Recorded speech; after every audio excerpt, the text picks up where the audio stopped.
Ruodhwa iber nikech isemiya ng'wono mondo ayudra ka e kinde machal kodma. Waseolo remo mar Yesu Kristo manochulo e msalaba Kalvari ka. Nyasaye wach madwacho maonge go, in mani kwan tich matiyone mari, koro ti Ruoth. Ng'ata ng'ata mawinja manena Ruoth, itimne one change, igwedhe, itimne gik moko duto kodwaro mar chunye. Nyingi mosiko yudo duong' e remb Yesu Janazareth. Amen. Chunya ogoyo erokamano ne Nyasaye momiyo ayudora ka. Ka ok ng'wono Nyasaye da ok ayudora ka. To nikech ng'wono Nyasaye omiyo ayudora ka. Agoyo ne Ruodhwa erokamano mang'eny. Adwaro mondo asom muma maromo maler okete chunya. Adwa wuoyo kuom wach matin to ber ne an, ato berna. Adwa wuoyo kuom women in the ministry. Mon manie tich Yesu, manie tich Ruoth, manie tich kanisa, manie tich dolo.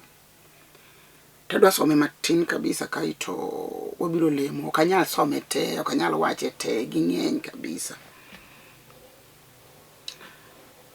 Adwaro mondo ing'e ni Yesu Kristo noyiero dhako.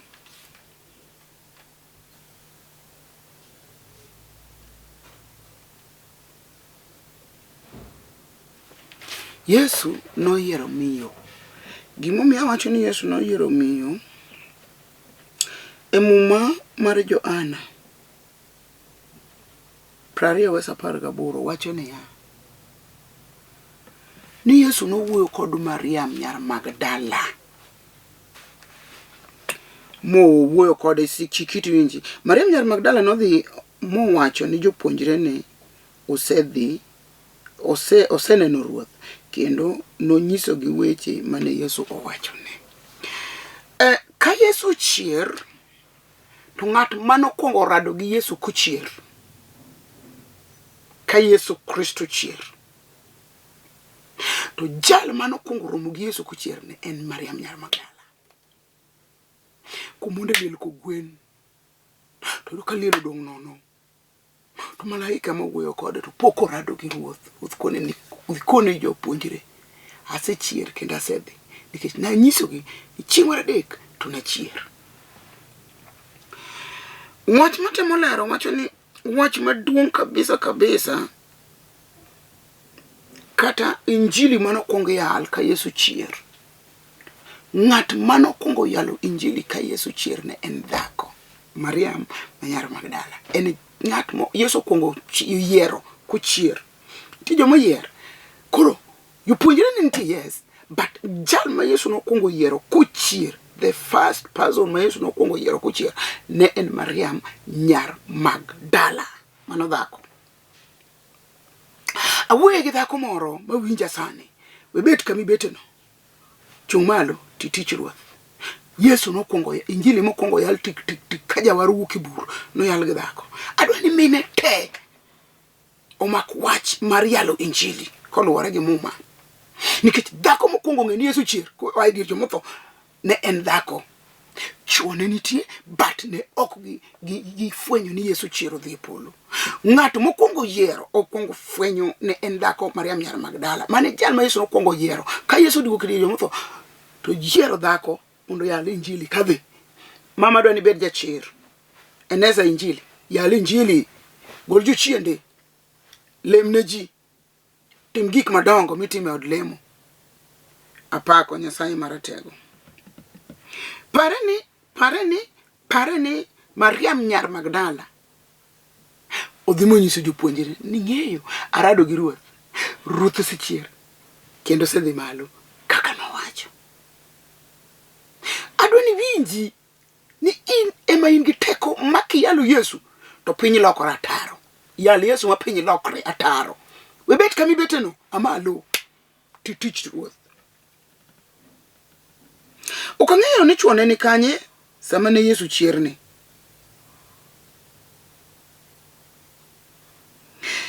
Kendo okinyi ma Yesu nochiere, akia kuma ne gintie, to gin ema ne giwinjo weche ma Yesu ne wacho niya.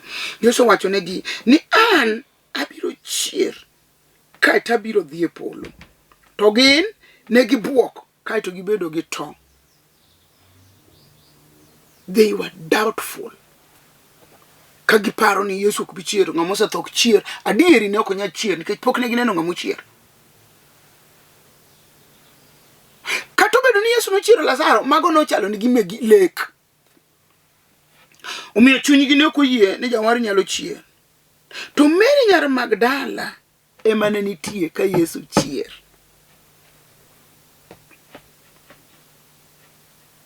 Yesu no nene muluonga gi nyinge. Mano wach momoro chunya makadina bed Mariam nyar Magdala na rado gi jawar ko wuok e jomotho muluonga gi nyinga. Mama Yesu no luongo mine gi nyinggi. Amalo wane jok manoneno Yesu kuchier. Chungi nitiere chike matamo wach Nyasaye dhi nyime. Ok aked gi chike go, lakini amiyo mon teko mondo mon duto te ojal Yesu jawar. Mariam noneno ka Yesu chier. Moneno ka gimo oleme gi gimoro ma ono. Oyudo ng'amotho kuchier kon jawar olema. Agone Ruoth erokamano. Omiyo Yesu nokwongo yiero dhako. Ng'at mokwongo yalo Injili mar chier mar Yesu ne en Mariam nyar Magdala. En ng'at mokwongo wacho ni warruok osechier, Yesu Kristo emochier. En ng'at molando, olando, onyiso ni Yesu ochier. Adwaro mondo ing'e ni kawuono ka in kanyo in mama. To ndikie mumbi Nyasaye. Zaburi 68 matinda 11. Ne oganda mon maduong' nowuok mondo dhi yal Injili. Amedo miyo mine chir yal Injili. Onge gima ochung' e nyimi. Onge gima ogeng'i. Yal Injili mar warruok. Nikech oganda mon maduong' ema nokwongo yalo Injili ni Yesu osechier. Injili Ruoth Nyasaye nogolo wach ni oganda mon maduong', ne oganda maduong' mar mon. Ruoth Nyasaye nogolo wach mi oganda maduong' mar mon nolando wach maberno.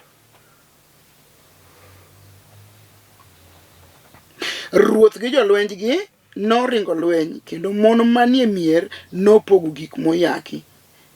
Negi chalo akuche mobaw gi fedha kendo mabwombe gi obaw gi dhahabu.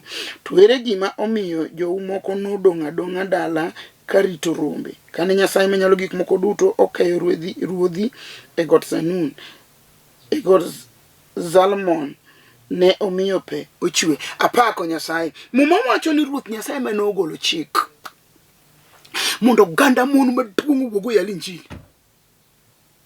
Okang'eyo gima Nyasaye ne golo chik mondo mon oyal Injili. Ane bende wacho ni sa oromo mondo mon te oyal Injili. Mando biye na kalo ga kala. We asom ni Jeremia wacho niya.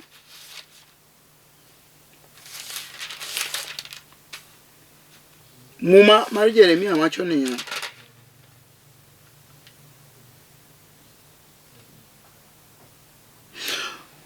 Jeremia 31 matindo 22 wacho niya. Ubro digni kamano nyaka karang'o?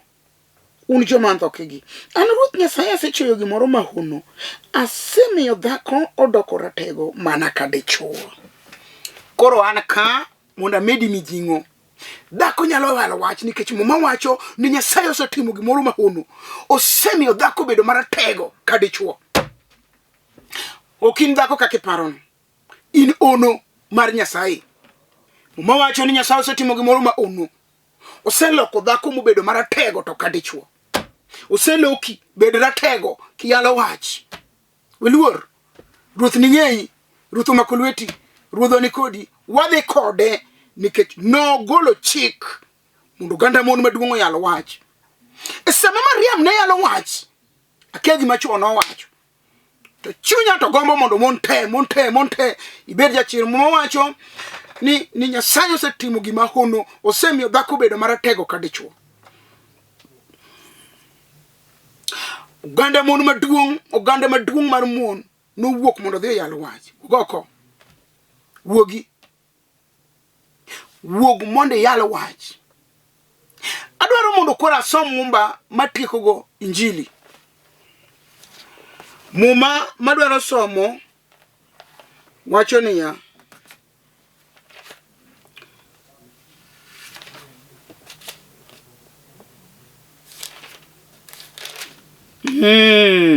muma madwaro somo wacho niya, ok inyal wuotho e loch ka ok iseng'eyo ni jasiki olo. Ok inyal. Waduto wan mawahero Yesu Kristo wawuotho e loch ka wang'e ni wasiko oselo. Kata tuo mobiro tiwinjo chunyi ni jasiki mar tuo to selo.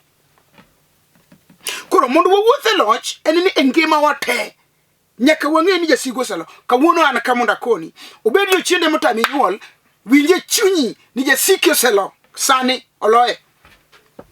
Mondo mi wuotho e loch en ni nyaka winje chunyi ni jasiko oselo. Jachien moseri nyimi pele kotami yudo tich kawuono winje chunyi ni jasiki oselo. Jachien motami dhi tedo winje chunyi ni jasiki oselo. Nikech ok wanyal wuotho e loch ka ok wasefwenyo chunywa ni wasikwa olo. Ane ka mondo anyis chunywa chunje te wasigu te mosesandi ni kuom nying Yesu Kristo oselogi. Kawuono wadwa wuotho e loch ka wang'e ni gik mosesando wate gigo oselo. Haleluya. Nyaka wasigu modak e dakni winji oselogi. Nyaka wabed joloch. Kaka wan jo Kristo ok wanyal yie mondo wawuothi ka wan joma yomyo molo. Apana. Wan jo Kristo wawuotho ka wan ema waselocho. Haleluya. Wawinje chunywa ni kata tek kata yom to walocho nikech Kristo noloche musalaba Kalvari. Ma Kristo no chiere dier jomotho chieng' mar adek olotho. Mali Yesu lando hali ya hatari ni teko te e polo kende piny osemiya. Koro wan e ngimawa nyaka wawuotho e loch. Haleluya. Wawinjo ka wawuotho to wan gi loch. Wawuotho kaka joka kingi. Wawuotho ka onge chandruok moro bang'wa. Kata koro nitie chandruok ta winje chunya ni ok adog chien wadhi. Nikech ok wan kuom jogo madok chien. Wan kuom jogo madhi nyime kuom Yesu Kristo. Koro ng'at mowar ma ja Kristo en ok owuotho koloe. No wuotho koloe ni koko dhi e loch. Akuna. Ng'at ma ja Kristo wuotho e loch. En loch. En olocho. En ok loye. Nang'o? Kristo ne olocho. Kristo ne okolo. Kata ne chwade mondo yud loch. Koda ne chwaye gi tong'. Ne chwaye mondo yud loch. Koda nogure mondo yud loch. Koda nogonye duk. Nogonye mondo yud loch. Koro ja Kristo nyaka bed gi loch ma Kristo nenego. Daga ne i loch mar Kristo. Daga i loch mar Yesu Jawar. Daga i loch mar Wuod Nyasaye achiel kende.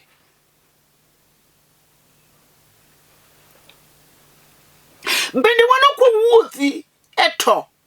Yani ka chunya parore ni gi to ok nyalre. Kata wacho na ja Kristo akia kata na nyalre. Wan ok wuoth kamano. Wan ok wuoth kamano. Wan wawuotho yie matelo mbele wa ni kata higa kalo tabiro nyuolo nyathi. Mano yie. Kata higa kalo abiro dak od kidi. Mano yie.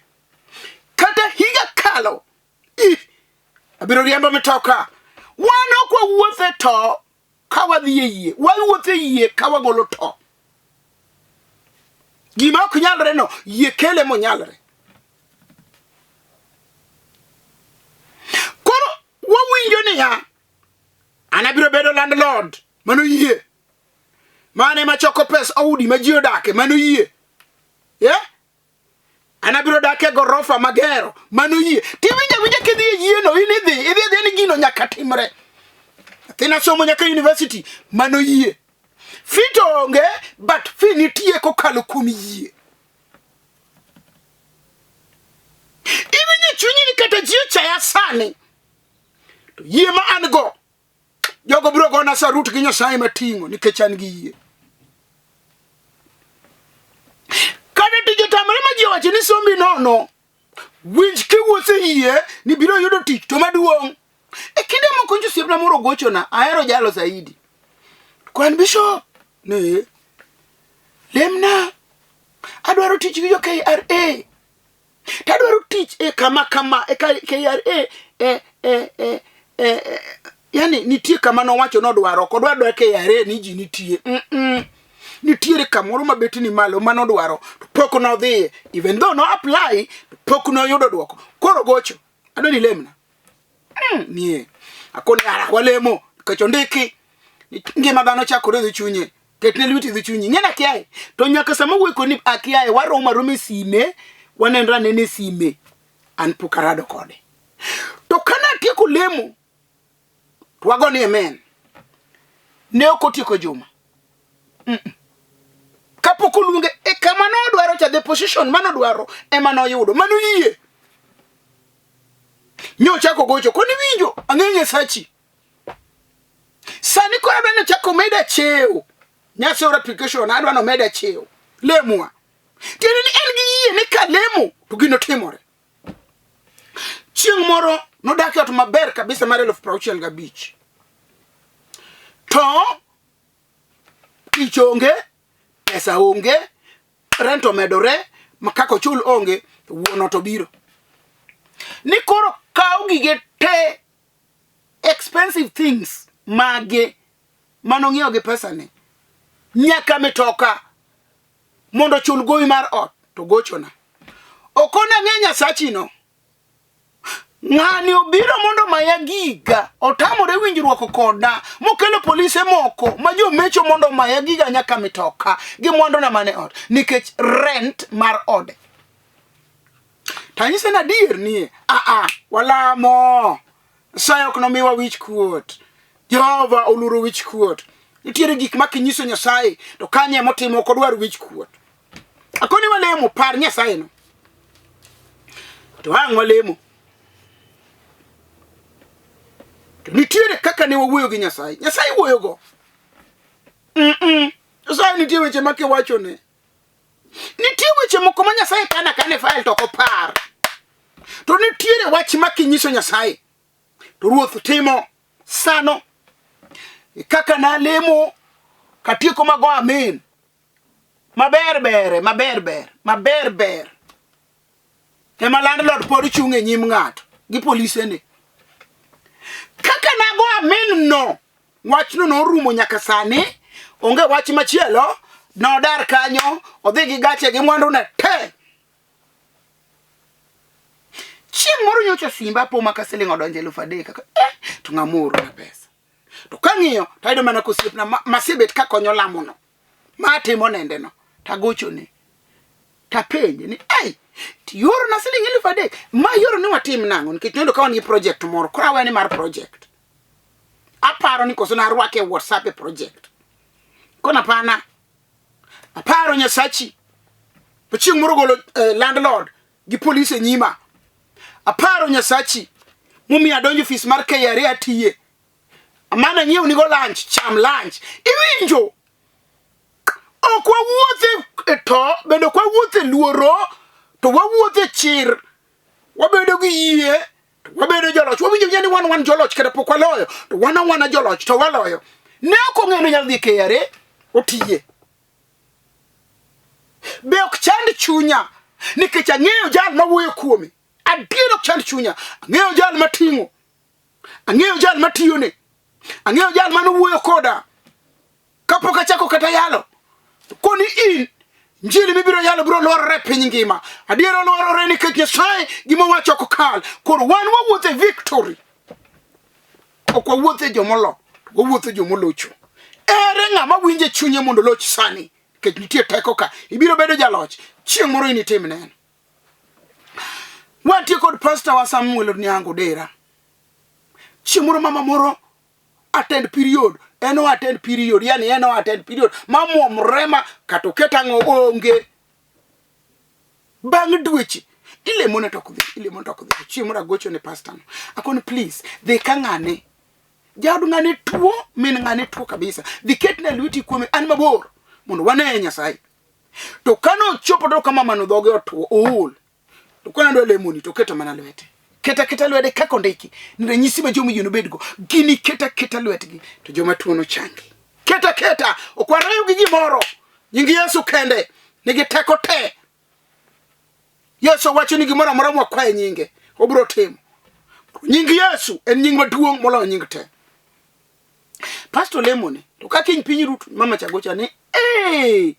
Kaka pastor no lemon na. Giko rumo te. To rumo nyaka sani. Ang'o miwacho, wan wawuotho loch, wawuotho yie. Wawuoth ka wan gi to. Bende ok wawuoth ka jomolo. Wawuotho loch makata koro pek. Wuotho loch. To lojno wuoth miwuotho no. Winjo ka Kristo nie iye. Kristo biro dhi kodi. En bende no romo gi lwenje gi chandruok gi tembe. To no loyo. Koro wuotho loch, Yesu Kristo no wuothi. Amiyo nyingi jawar duong'.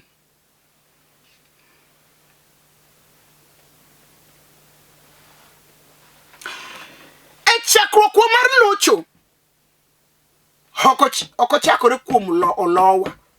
Enena ni wan wase locho.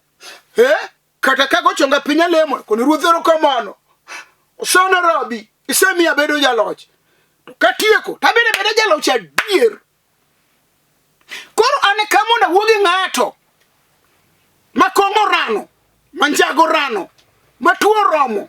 Jal moro ma jakuo, jal moro mowinjo ka dalagi okethore, jal moro ma dak ne ok ber, jal moro ma ywak tok kwe, ywak otam, oywaka nikech chandruok.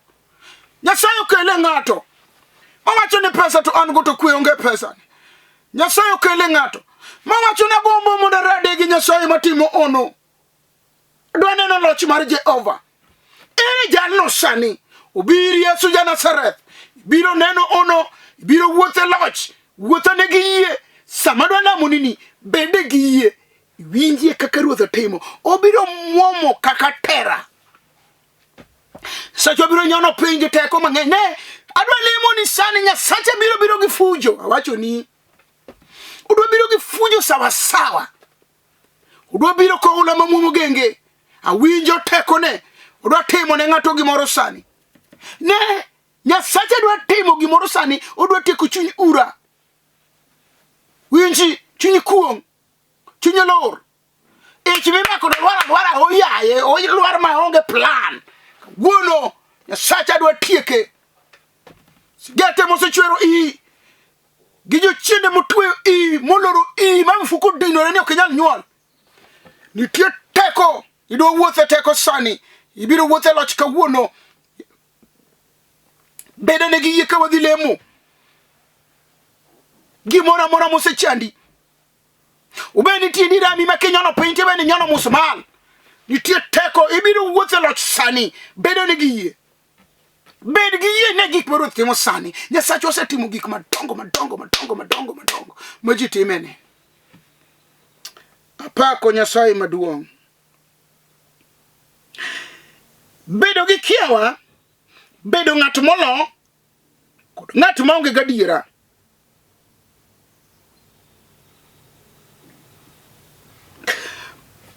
Bedo gi kiawa, bedo ng'at molo, kod bedo gi ng'at maonge gadiera kuom gima odwa lamo Nyasaye. Ok miwa bed joloch, ok chopo e loch. Ka ng'ato lamo kata sana biro lemoni, to in gi to. To in gi luoro. To ok in gadiera kuom gima ilameno. Ok ang' nomi ichopo e kiwango mar loch. Mondo ichopo e kiwango mar loch, bed gi yie, imuoma. Nikech ka wawuotho to wawuotho ka jomolo.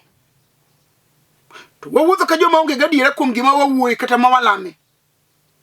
To ok wabi chopo e kiwango mar bedo joloch. Mondo wabed gi loch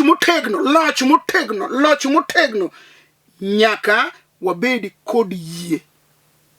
Manto wadhi bedo gi loch, wadhi bedo ngima mar jomolocho.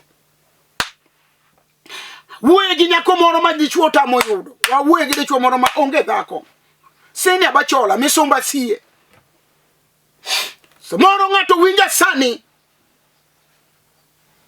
Oseda gi chuore kata gi chiege iga bi. Nathi onge bi.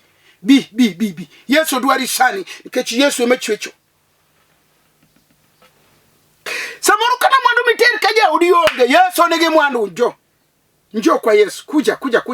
Bi kum Yesu riti. Yesu wacho ni biuru duto te. All.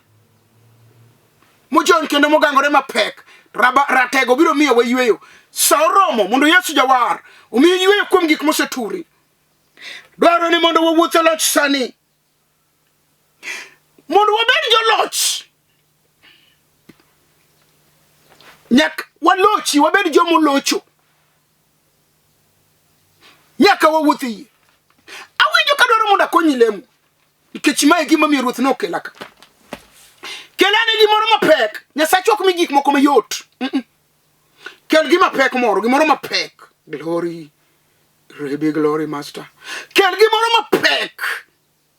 Mosetama anyuola mosewuoye. Osetamo dokta nyaka yedhe mag nyaluo nyaka jokoro winji teko kuom Yesu. Kel gima pek no. Kel sani. Yesu riti. Yesu ni kao riti. Mondi kel gima pek. Mondi neko tinguni. Obro tingo kawes. Wamiye nyingi duong dadi. Kumremo manochwere msalaba Kalvari. Nyingi musiko mindike muma. Nigi mora mokwe nyingi biro timo. Mondo nyingi no yudu duong. Nyingi Nyasaye yudu kuom wuowi. Wan ka wariti. Dhako ni riti. Dichuog ni riti. Nyathi ni riti. Dala ni riti. Anyuola ni riti. Tim kima nyiso ni in Nyasaye. Aselami Ruoth. Nyingi musiko yudu duong. Teko gi nyalo gi duong loch ni lweti. E nying Yesu Kristo ma Nazareth. Amen. Wan kod chokruogwa e piny Mombasa Magongo. Tarik 15 kod 17 dwe manyien. Arwako ji te Julai. An Bishop Nereah Mbewa. Awuok e piny Karachonyo ka Uma School Kandiege. An nyara sembo kanyikela modak Ndhiwa Rangenya School. An nyar jaduong' manosenindo Rufus Agola Boy. Awuok e kanisa mar Hope for Good in Christ. Wan gi kanisni mang'eny. South Nyanza, Kisumu, Mombasa, Nairobi, wapi. Kidwaro mondo wakonyi lamo Nyasaye kata ka in kod wach moro amora, ibiro tudori koda e namba maringo kanyo no. Ka idwaro mondo ing'e kanisni wa, ibiro tudori koda namba maringo kanyo no. Ka in gi chandruok, wabiro lemoni, tudori koda. De gombo mondo ilem kodwa, kaw namba no. Nyasaye ma Nyasacha mondo gwedhi. Kawarado kendo e nying musiko, nying maler mar Yesu ja Nazareth. Shalom.